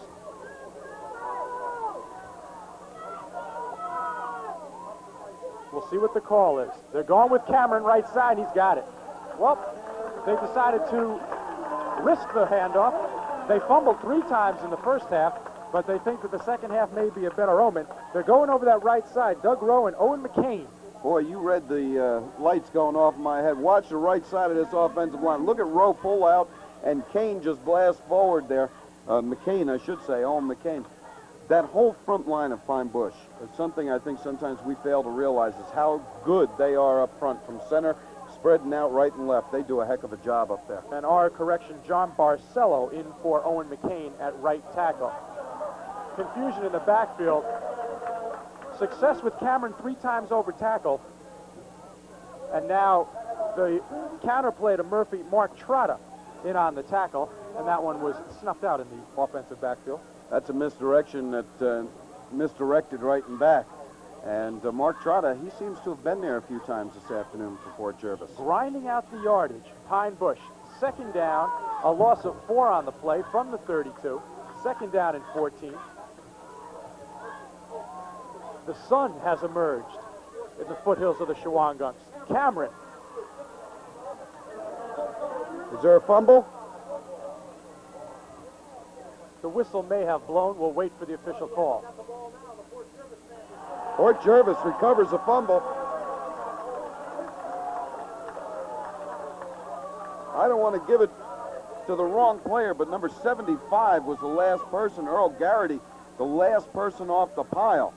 Now, whether or not he was the person to recover is a hard thing to say because it's tough to read the numbers, but he was the last guy up. 3rd fumble in the ball game for Pine Bush, unofficially. And now Port Jervis. 1st and 10, 33-yard line. Wilkerson, maybe a yard on the play. Cameron lost that ball, Mike, when he made or was hit initially by Port Jervis. Well, he was a little straighter up than what he's been running all afternoon, Gary. When he's hit the line this afternoon, he's been very low and he's been bent forward. That time he was pretty straight up when he went into the line of scrimmage. And the muddy part of the field is getting muddier. They are just banging at each other. 2nd down and 10. Startup, nowhere to go. And nobody to give it to. Once again, Doug Rowe in on the tackle, 56. The only player for Pine Bush who has a different number home and a different number away. As we see Marsh Canosa, the Pine Bush head coach, and some of the coaching staff. Pine Bush in their first 3 wins beat Cornwall 26-13, O'Neill 25-0, and Minising 28-7. Port demolished Ellensville 47-0. Beat Middletown on a game of the week 28-7, and crushed Valley Central 34-8. I don't think we're going to have that many points in this ball game. Draw play, Coxon. Tony Watkins, the saving tackle at the 40-yard line. What a nice play by Coxon. And did you see him when he got ready to get hit, Gary? What he did? Took that second arm and wrapped it around the ball. 27-yard run by Andy Coxon. A draw play. Watch this. We're going to see it again. Here it is. It's kind of like a draw. And once he gets into the open field, there you see him wrap it up tight and hold on to it. Very nice, Mr. Coxon. You've been coached well. And, Mike, we talked about this before. When you have speed on the offense, you know where you're going. The defensive man can't make that cut to catch up to you. And we now have a little bit of green on our screen. Hold on to Wilkerson, it. he's got it at the 31-yard line. That was a nice pass play because Wilkerson went down and tried to stop and start it, but already released the ball, and he kind of got to the knees to catch it. Good play by Derek Wilkerson. Gain of 8 on the play. And we'll see it here as startup. Just a short drop back. And Mike, you also notice that they're running shorter pass routes because they know that it's tough to cut for both the offense and for the quarterback to get his footing in the offensive backfield. First man through is Wilkerson, and Wilkerson has the first down near the 27-yard line. Gary Wilkerson's been as effective running inside as on a day like today as he has been on dry days running outside. His 2 touchdown runs both started. They were inside runs, and then he veered out, as you made the point earlier in the first half. There again, the short yardage situation, he just piles straight forward. First and 10. 27-yard line. Coxon. Cameron. It's kind of like a comedy team, but it hurts Coxon a lot more than it does Cameron. Rich Cameron has now added a few more to the highlight tape. He is playing so fired up. It's unbelievable. He is, why explain it? Why explain it? Second down and 11. Jerry Leonardo, the PA announcer, doesn't have to watch the game on the game of the week. He's just watching our monitor. He's watching the whole game. He loves it. Pitch out. Coxon. Good Nice cut. Averted disaster. Got away from one man, Bill McKenzie, but Cameron in there again to make the hit. Third down and 10. I'll tell you what, here we see it. Now watch Coxon. Stops, makes a nice cut, but watch right here. He got face mask. He went complaining about it, but nobody saw it. You win some, you lose some, you know? And some are shielded from the referee. Third and 10. They got away with one. I don't blame them. Wilkerson split to the wide side of the field, the left side of the field. Dave Machado split on the right side. Wilkerson. Touchdown! You want to know how he caught it? Rampy couldn't see the ball coming, and he threw his arms up. Wilkerson decoyed him, like in baseball, that the ball wasn't coming. Wilkerson looked like he gave up on it. And Rampy put the arms down, and the ball came right over his arms. Watch it here. Here you see the pump fake, and he goes deep. Now watch. We're not low enough to watch it. There you see Wilkerson had acted like he had given up on the ball. Doug Murphy had the chance for the knockdown or the interception. Rampy had his back literally to the quarterback, but Murphy had the perfect angle. Exactly. Murphy did, but I think Wilkerson, he mistimed it, but Wilkerson faked out Rampy, and Rampy put the arms down. Let's credit Wilkerson. Tremendous concentration to be able to Excellent. follow that ball in. I myself lost the ball. Not a bad throw either, by the way. A little underthrown, but not bad under these conditions. So Port Jervis now on top 20-7. The all-important extra point being attempted by Andy Coxon.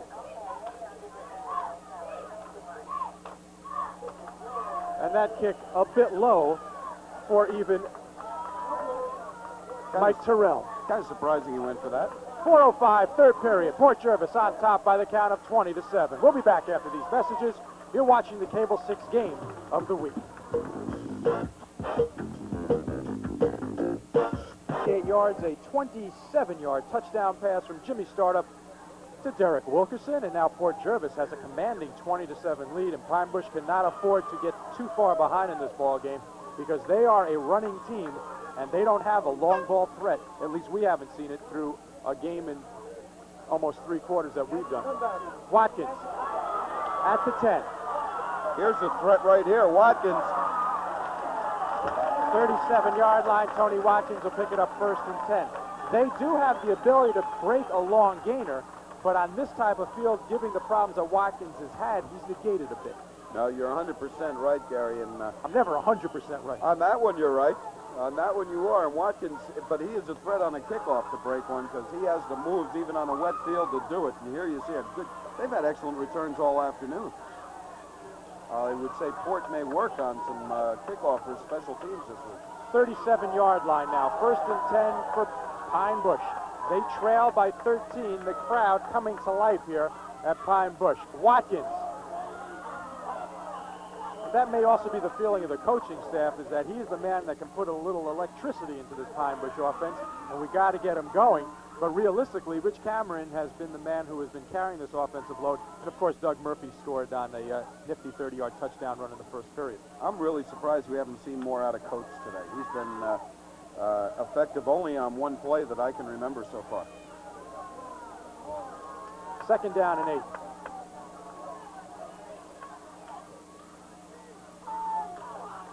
Cameron. What a hit. The collision of the ball game. Number 80, Rich Cruz, and Rich Cameron, number 41 for Pine Bush, met in midair.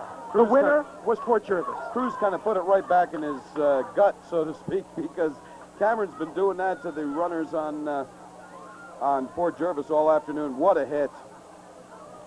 But it was a gain of about 1.5 yards. 3rd down and call it 7. 2:27 to go. Coates has got a man open, Rampy. And Rampy is brought down short of the 1st down. Jeff Gray, number 10. Nice play, huh? He's just one heck of a cornerback. I like to play offensively, too. I said, hey, all right, Pine Bush, throw it out there. He beats one man. He's got the 1st down. Unfortunately, he had to beat Jeff Gray, who is a good open field tackler. Dave Torchio now coming into the ball game to punt for Pine Bush, and Charlie Wilkerson will drop back. So Port Jervis not allowing Pine Bush to make much progress at all on that series of downs, and now they will send Machado back to the 32-yard line, where he will settle in for the expected punt return. Fake Rich Cameron. Cameron is close. I believe he's short of the 1st down, Mike. From this angle, he appears short. We'll have to wait for the official call. He is short. It is a Port Jervis 1st and 10 the other way. Are we going to get a measurement? It does not even look close from our vantage point. Mark, Mike, your name is Mike, right? Yeah. 46-yard line, where's the ball? You want to change it? Change it. Go ahead. I can't even believe we're getting a call for a measurement. Hey, you keep them all happy, I guess, when you're a referee up here in the neutral area. I didn't want to make the call before the officials had put down the flag, but... Oh, I'm sorry. I had. And the Port defense, there you have that stat. And they're not an easy bunch to either run or pass against. 9 yards passing. That's impressive. An average. That's impressive. 1st and 10 now for Port Jervis. 46-yard line of Pine Bush. Again, excellent field position for the Red Raiders. First man through is Wilkerson, and he's pushed back by the right side of that Pine Bush defensive line, Stacy Westbrook and Bob Anderson. It's been the big play that has hurt Pine Bush this afternoon. They've had a very solid defense, and a couple of big plays have put 20 points on the board for Port Jervis. Port Jervis, in the years that we've been doing the games, has always been a big play offense, an offense that can take advantage of the other team's mistakes, and they have done that this afternoon. We're not over by any stretch of the imagination, but Port Jervis has been able to do that so far through the first 3 periods, as we have 40 seconds and counting. Pitch out. Coxon. Coxon getting to around the 38-yard line. He ran about 27 yards to pick up 6. These teams may meet again come 3rd Saturday in November, because Port Jervis is in the National Conference, Pine Bush is in the American Conference. Those two guys meet for the championship. That's the word. You've got such control of this language. The English language today and myself, where is Roger? And time has expired. The 3rd period is over. Port Jervis adding to their halftime lead by 6. They now are in front by the count of 20-7. When we come back, the final stanza, you're watching the Cable 6 game of the week.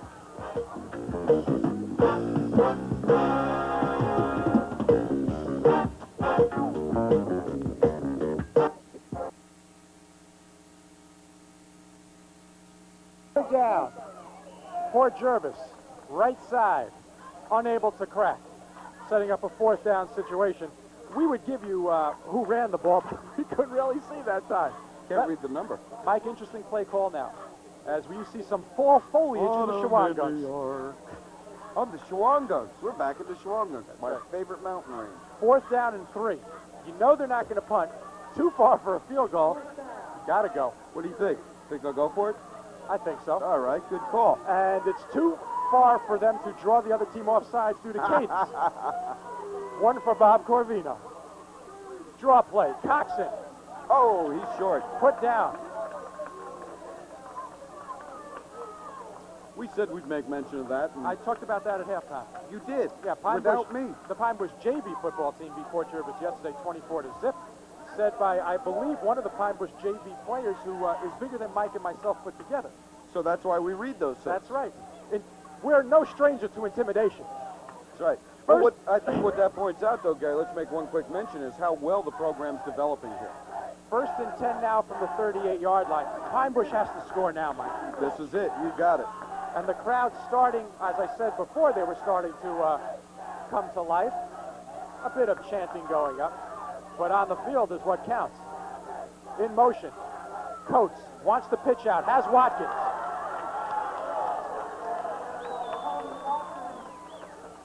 Watkins has not been able to plant and go. He was able to do that last week against Menacing Valley. He has not been able to do that this afternoon against Port Jervis. Duke Celestina in on the tackle against Tony Watkins. A gain of 4 on the play, 2nd down and 6.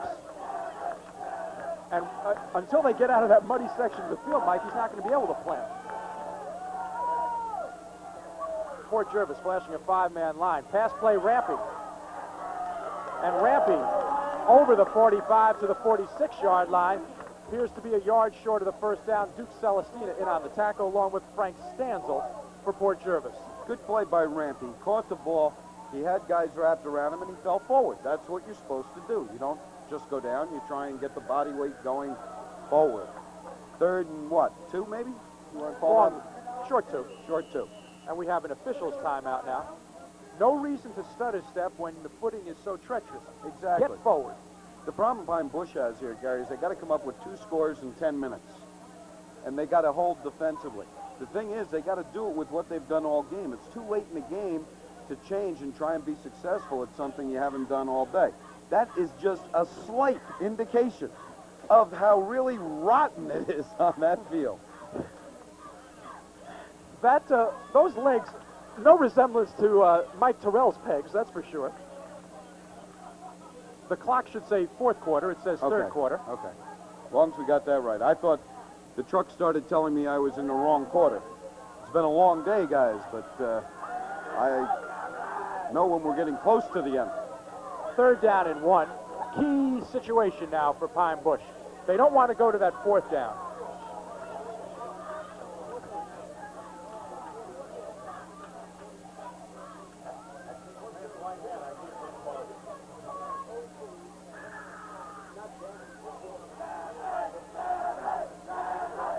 Third and 1. The chant for Rich Cameron, alighting from the crowd. Sounds like Blue Jays Stadium last night until Butch Weiniger took over. I love it. Cameron. It is Cameron. 1st down and more. Oh, is he strong? There was good blocking up front again, but Cameron is just so strong. Just such a good power runner. Do not try to be fancy. Go to your strength.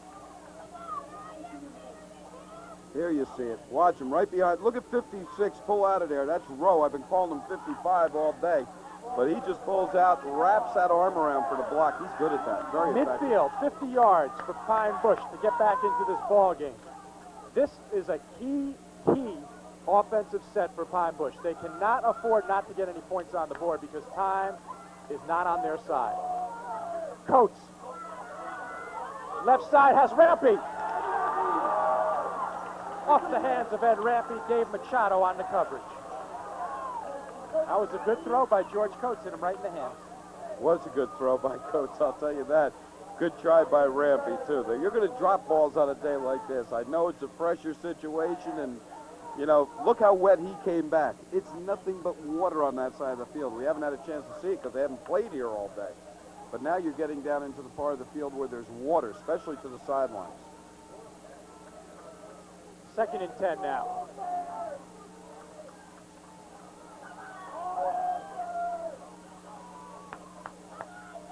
Cameron, he's got some room. Cameron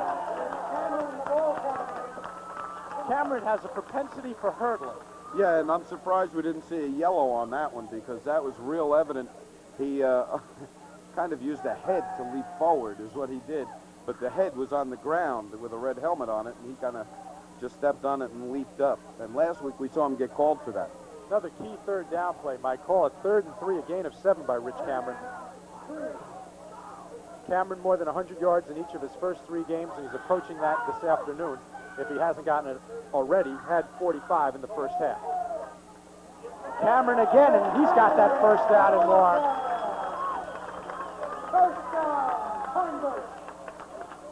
Listen, if you're getting 6 a crack, you got to, you know, you figure it out. You're on the 36-yard line, 6 more plays, you're going to get home. Keep running. Mike, you notice the strength over the right side of that Pine Bush offensive line. Continually over Doug Rowe and John Parcello, all ball game long. And Rafferty has had a big part up there as well. He's pulling with Rowe. You can never forget the center. Never. Unfortunately, sometimes we do. 1st and 10. Coates, pitch out Watkins. Watkins, 2 tough yards. Jeff Gray, Rich Cruz, Duke Celestina. Call it Celestina on the hit. Good call. I'll tell you, poor Jervis had good pursuit that time on that play because I thought once the Coates got rid of it, we were going to see a chance for a little scatting out there, and they shut it off. They shut off the lane real quick. Well, that's a big part of the Pine Bush offense, Mike, and it's just has not been effective this afternoon due to the poor Jervis defense, and I think also due to the field conditions because they haven't been able to make that cut to the outside. 2nd and 10. No gain on that previous play. Murphy is slotted on the left side. Coates downfield looking for Anderson. Knocked away at the last moment. Is that Jeff Gray again? Ray Ostrom. I believe it was Jeff Gray. I'll tell you, everything is so dark I can't read a thing on the jerseys. Let's see if we get another shot at it. Well-thrown ball. Who's the guy rolling around? That's the guy. It may be Ray Ostrom, number 81. You may be right. I couldn't read it from here. 3rd and 10. Fortunately for Pine Bush, the clock stops on an incomplete pass. 7:30 to go in this final period, and they trail by 13. The battle of the unbeatens in the OCL. Murphy's got the slot, but a nice tackle that time at the line of scrimmage by John Basil, who has played a strong game at the linebacker spot. And Mike, Port Jervis making adjustments in their defensive set. That play hasn't clicked since Murphy had the 30-yard touchdown run. Well, we've made the point all day about the field, but you know, there's one funny thing about this field. Both teams are playing on it. And the one thing that we both said in the pregame is that, if anything, I felt Port was maybe a point or two better because they could throw the football, and they've proven that. 7:03 to go, period number 4. We're going to take a break. Pine Bush on the short end of a 20-7 count. We'll be back after these messages. You're watching the Cable 6 game of the week.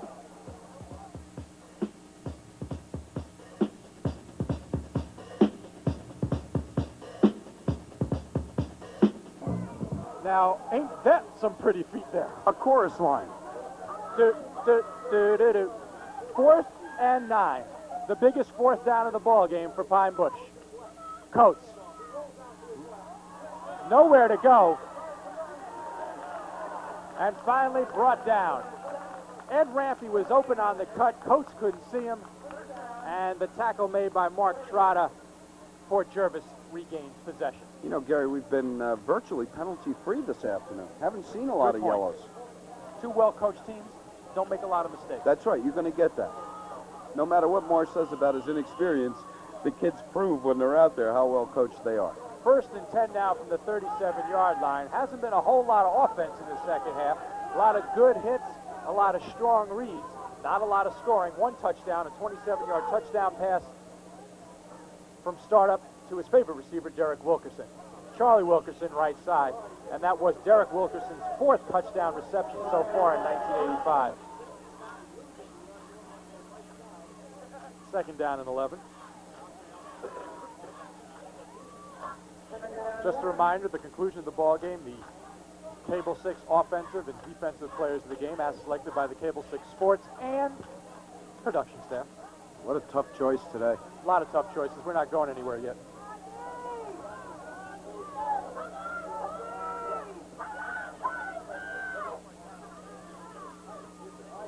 Wilkerson dribbling to himself and runs out of bounds. Again, some of the coaching that's reflected in that play right there.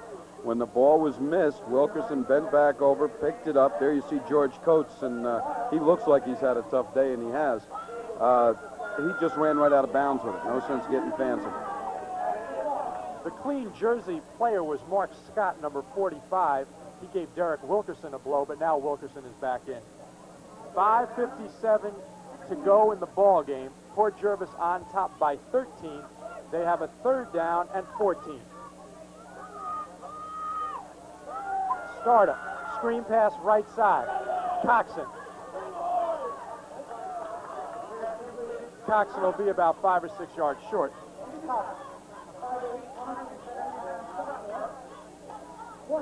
And Port Jervis will be forced to punt it away. Now you're talking about how they had to score on the last one. I mean, they may only get 2 more possessions if they get that. We have 5 working down to 5 minutes by the time they get the football. Not only are they going to have to score, but do it quickly, guys. Good, hard-fought ball game. Both teams 100% effort all the way down the line under adverse conditions. No wind, no rain, but sloppy field.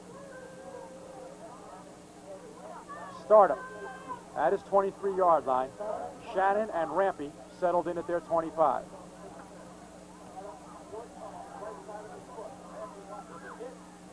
Rampy picking it up at the 35 and looking to turn that corner. We're going to have a clip on Pine Bush as Rampy has some running room and is brought down in Port Jervis territory, but they're going to bring it back. It is going back.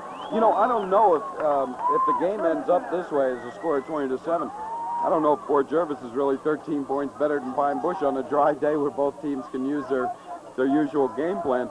But they're 13 points better at this point of this game because they've taken advantage of situations. And here's another one. Look at the angles that their guys come in at. They're making them block them from the back. They take the angle on the play. And you saw it right there at the beginning of that replay where the Port Jervis defender was hit from behind by Pine Bush. They just couldn't get that angle. Couldn't get that shoulders in on him, head and shoulders. That's a big penalty this late in the game to get a clipping that deep in your own territory. Now you're going to go back at least 10, and you got to start somewhere, probably around the 19-yard line. An uphill battle for Pine Bush. That's a lot of real estate to have to cover. Real estate like this I wouldn't want to have any part of. No, this is like buying desert land in Arizona, you know? I think if you were the Pine Bush coaching staff, you would have played in Arizona today, desert or no desert. Would have been worth the trip. Well, they're going to mark it from the point of the infraction. It'll go all the way back to the 15-yard line, so you're looking at 85 yards of that good, solid Orange County real estate in front of Pine Bush. It's not real solid in the middle there.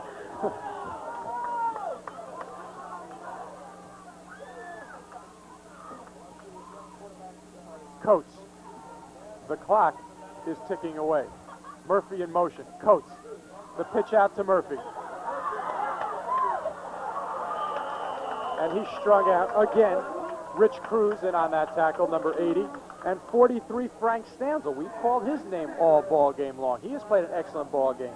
He sure has. And we've called a lot of those defensive players because their pursuit is so good on the part of Port Jervis. Watch this. Murphy coming behind him. He's the option man. There you see the pitch on. The man comes out to close it out, but nothing but pursuit. Here is a problem when you are a running team 90% of the time. You need to score quick. You're counting on breaking a long running play in very adverse conditions. You need a passing attack here in order to get back into this ballgame. We got the 4-minute notice to both benches. Gary, they had a problem coming into the fourth quarter, and it has just gotten bigger as the quarter has progressed.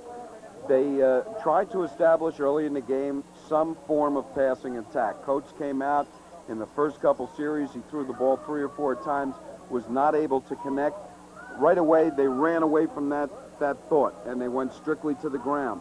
They stayed on the ground throughout the remainder of the first half. Got down 14-7. All right, you're a running team. It's not too bad coming back 14-7. 20-7, they continued to run. Now they're left with no option. They just can't connect on something they haven't had timing on all afternoon. 2nd down and 11. And Coates has now called timeout. He didn't like his formation, and so he decided to bring Marsh Canosa out. We're going to take a break. 3:42 to go, period number 4. 20-7 is our count. We'll be back right after these messages. You're watching the Cable 6 Game of the Week.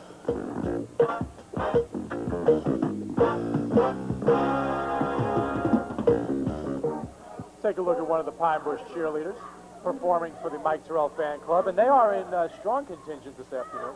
Just a reminder, Mike Terrell will be appearing on the David Letterman show next week on Wednesday. I'm taking Howard's place. Please stay tuned. George Coates unofficially, Mike, we have him down as 1 for 7 for net yardage of about 4 or 5 yards. Yeah, I'm taking you with me. People at home cannot hear the byplay between the truck and Mike Terrell accosting him verbally over his Letterman appearance. Coates, the pump fake. Downfield has Murphy. Incomplete. Just knocked away from Doug Murphy. John Basil. Great play for a linebacker. It sure was. His responsibility, Mike, the running back out of the backfield. Let's see it. Here you watch it. You're going to get a good shot of it, too, because I was watching it on the monitor. Watch this throw. The catch, and there you see it. Good coverage. You had him covered better than Port did. 3:36. 4th period. 3rd down and 11 again for Pine Bush. As the Port Jervis Red Raiders are closing in on their 4th victory of the 1985 season. Once again, Coates over the middle. Rampy's got it. All right, we got the first down. Let's set it up and keep moving. 16-yard gain for George Coates and Ed Rampy. 1st down, Pine Bush.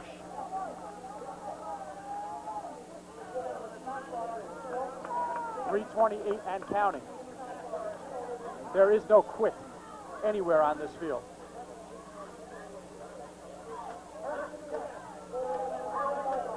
If you're Pine Bush, Mike, you have to call a couple plays in the huddle right here. I'm surprised they didn't have one set up behind that. Running out an inordinate amount of time off the clock. Coates. Downfield has Anderson. Oh, just knocked away by Dave Machado. You got that right. Machado just got the hand up in front and tipped it away. Good throw, though. Hey, I thought this kid couldn't throw, Coates. He's throwing the ball pretty good this afternoon. George Coates with his best spiral of the game, I'll tell you that. He had Bob Anderson. This is the quarterback they said can't throw. Look at this kid throw this one. I'd say it was on the money if one little person didn't get in the way, and that's Machado. Machado doesn't tip that away. Anderson is homeward bound, young man. If not 6, he's got a 30-yard gain. Well, the other defender had fallen down already, so Anderson was clear. On his way. But let's set the stage, because it's 2nd down and 10. The pass was incomplete. A great defensive play by Machado. Ifs don't count anymore. Coates again. He's going to pull it up and run. Close to the first down. Shake and bake by George Coates. Gets him very close to the first down. Right here. There it is. It's like shaving in a mirror. Yeah. Right there. Oh, Two there's Jerry blind men Lee. giving directions. Yes, D, Mike has come to the game once again. I did pick him up this afternoon. 2:40 to go. Fourth period. First and 10. Pine Bush. Coates stumbling. Has Murphy. Gets out of bounds. Stops the clock. The Pine Bush passing attack picking up in intensity, but it may be a little too little too late. Yeah, it is. Obviously a little too... Well, you know, what's the old saying? It's never over till it's over, or something like that? How much has that saying been beat into the ground this year? Well, I'm going to beat it once more. At least once I think more. Yogi Berra was Socrates or something. Well, they had to do something after he got fired in only 16 games. They had to keep something alive. And like he told his son Dale, Dale, it ain't over till it's over. Get back to that witness stand. Second down and 6. Coates, Cameron, faking everybody out, and another flag on the play. It can't be for piling on. Mike, our offensive and defensive players of the game, it's more like all-around efforts today than it is just singling out for one particular thing. Charlie Wilkerson is our offensive player of the ball game based on his 2 touchdown runs. You cannot overlook that. And Rich Cameron is our defensive player of the ball game. He was magnificent offensively, but defensively he has been intense. He's been all over the field, and he has been hitting as hard as any one player we've seen this year. This is true. I think probably my choices, I agree with Wilkerson and Cameron both, but I think the choices really have to go to the coaching staffs of both teams, the heads and their entire staff. They brought 2 teams really well prepared today. Face mask penalty now has a first and 10 for Pine Bush at the 34-yard line. 2:11 and counting, fourth period. Coates, he's got Rampy on the left side.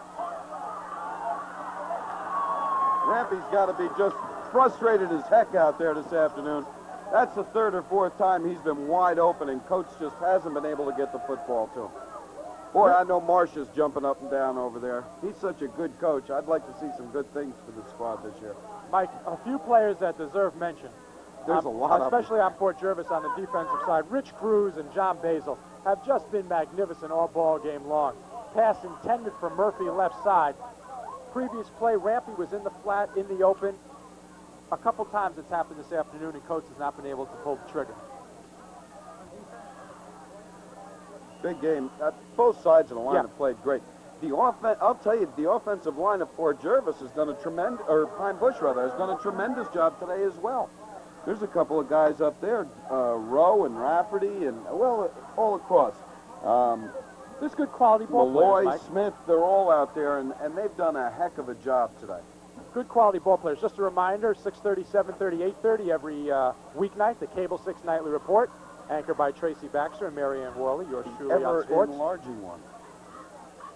And the late news comes on after the game of the week on Tuesday, and Mike Terrell's favorite program, International Championship Wrestling, love it. every Wednesday and Thursday at 8, right here on Cable 6. You know, they do the interviews for that right in Poughkeepsie, New York. Do they really? There we have the Nightly Report. There you go. Never let the truth stand in the way of a good story is what John Manzi always taught me. That 8:30 time, Don't worry about it. don't worry about it. Monday and Friday only.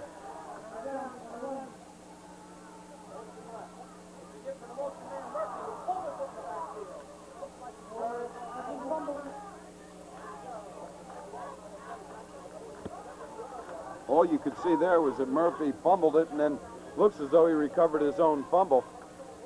But that's going to move him to 4th and no man's land, 4th and half the field.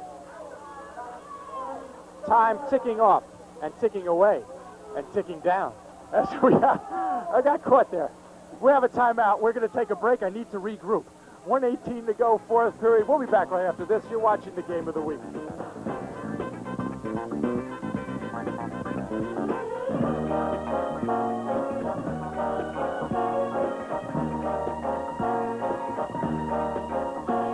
Game very evident by the uniforms of the Pine Bush Bushmen. They will be back. Next week, conference play starts. They entertain Washingtonville. Fort Jervis entertains Warwick. Cable 6 will be, we don't know yet. No, we haven't made a decision yet. We'll make that decision 9 a.m. Monday morning. No, I'll make the decision at 10:30 tomorrow morning when I read the paper. Coach, has Cameron. And the doctor of hurt gets very close to the first down. That's one of the few times we've seen him taken down all alone today, and John Basil did it again. He's been all over the field defensively as well. And that could be the final offensive play of this ball game for Pine Bush. A gallant effort by the Bushmen. 2 touchdown runs by Charlie Wilkerson. The gamer was a 22-yard touchdown run, which came following a Pine Bush fumble, as did his 42-yard touchdown run. The icing on the cake, a 27-yard touchdown pass from startup to cousin Derek Wilkerson. So the Wilkerson family had one heck of a ball game here. Not a bad day. Be time for a cold coat when they get home. 50 seconds and counting, and startup will just touch his knee to the ground. These two teams may meet again at the end of the year. Our offensive player of the game, again, Charlie Wilkerson, number 20 for Port Jervis, and our defensive player of the game, Rich Cameron, number 41 for Pine Bush, and he could have easily been chosen as the offensive player of the game if it weren't for the exploits of Mr. Charles Wilkerson, who now has 10 touchdowns through the first 4 games of 85. Mother Nature and the weathermen were absolutely correct this afternoon, but the skies did clear in time for us to put on what we think has been one excellent football game for the viewing audience. The final score, Port Jervis 20, Pine Bush 7. When we come back, our players of the game and hopefully head coach Bob Corvino of Port Jervis will be back right after this. You're watching the Cable 6 game of the week. Pine Bush High School, the final score, Port Jervis 20, Pine Bush 7. Standing with me, our offensive player of the game, a very soiled Charles Wilkerson. I'll let you shake my hand even though you're dirty. Great game. Tell us about the 2 touchdown runs. First of all, the 42-yarder that brought you within 1 point. Well, that was the basic. It was a 4 die because we tried to for our main plays, they didn't work, so we just went straight through the green. And that was basic 4 die, cut across the green, went all the way. Now, was that because of the bad footing out there? Yeah, pretty bad. Now, what about yourself? I mean, you rely on speed a great deal. You also have a lot of inside power. You didn't have to really plant on those. You saw the opening, and you were able to veer to the outside. It's easier if you take, on the wet grass and stuff, it's easier if you take short, choppy steps, so that's what I do. Now, someone mentioned to me during the week, Charlie Wilkerson has 8 touchdowns and broken loose shift. Do you feel maybe you broke loose a little bit this afternoon? Lots is expected of you. Well, I like to have a longer run, but I'm, happy with what I have now. How was the hitting out there this afternoon? It seemed that both teams were hitting very hard. Yeah, everybody was hitting hard. What about the team itself? You guys are undefeated now. You got to feel good about your chances this year. Yeah, this was the big game. We were all really selected for this game. We had to be. Okay, listen, another great game, and we'll see you again. Charlie Wilkerson. Charlie Wilkerson, our offensive player of the game. Now, gentleman who is a bit soiled from the waist down, but certainly is very happy from the waist up. Congratulations. As you said, the field helped no one this afternoon. That was the worst playing conditions I've ever coached under or played, ever. That was terrible. Well, luckily, the skies did halt their relentless rain. At least there wasn't that much wind, and the temperatures weren't that bad. Right. It was bad for both teams, no doubt about that. And we had to change a little bit our game plan. I'm sure it hurt Pine Bush too. But we both played on the same field. Now, you came out very early, first series of downs. You were going to go to the air. We thought that because you have such speed on the outside in the receiving core, and the defense doesn't know where you're going, that may aid you. Did that play into your thinking at all? A field like this negates speed. It negates speed. And what we try to do after a while is just run straight ahead. Both of Charlie's touchdowns are simple dives, so they were nothing fancy. We couldn't run the veer. We tried to run the option off the fake to Charlie's dive. That didn't work either. We threw the ball. We tried to throw the ball short. And we were successful throwing it very short. And then when we got up 20-7, we just tried to hold on to the football. You had to see some good things, though, today. Oh, I am so proud. I am so proud of these young men. When they were down 7-0, they came to the sideline angry. Like, how dare they go ahead of us? It's a super group. Did you make any adjustments against that counterplay? Because it seemed after that run by Murphy that you were able to snuff that out pretty much. We had basically 10 defensive fronts we were going to play today. And I think we played 7 of them. And, no, we did the same thing. The one time, I think they threw some real good blocks, and they just beat us on that play, that's all. And the momentum continues for Port Jervis now. We'll just take them one at a time, Gary. Okay, Bob, thanks. Thank you. Okay, thank you very much. Bob Corvino, Port Jervis head coach, and the Red Raiders are now 4-0. Now, coming to my right, because the graphics, as you know, this way is Mike Terrell. And as Bob said, the field helped nobody, and the answer to the game is tough defense. Charlie Wilkerson, 2 touchdown runs, and say goodnight. Walking out through the crowd at the end of the game, of course, most was Pine Bush people on this side, and they were all saying, oh, let's get them on a dry field. You know, it's wet for both teams, and I'll tell you, I think the only thing that we'll see differently, should they ever meet the end of this season on a dry field, is that it may be a little bit more exciting if that's possible. I think the game turned around when Pine Bush went ahead 7-0, believe it or not. Port Jervis really came back with a vengeance after they scored on them. They didn't like it at all. And then the offense was just so well balanced on Port Jervis. The key play of the game, well, Charlie Wilkerson had 2 great runs, but I got to give the key play to Derek Wilkerson, who made such a great catch, and now that's 2 touchdowns there to the plus. That's a big difference psychologically to come back from.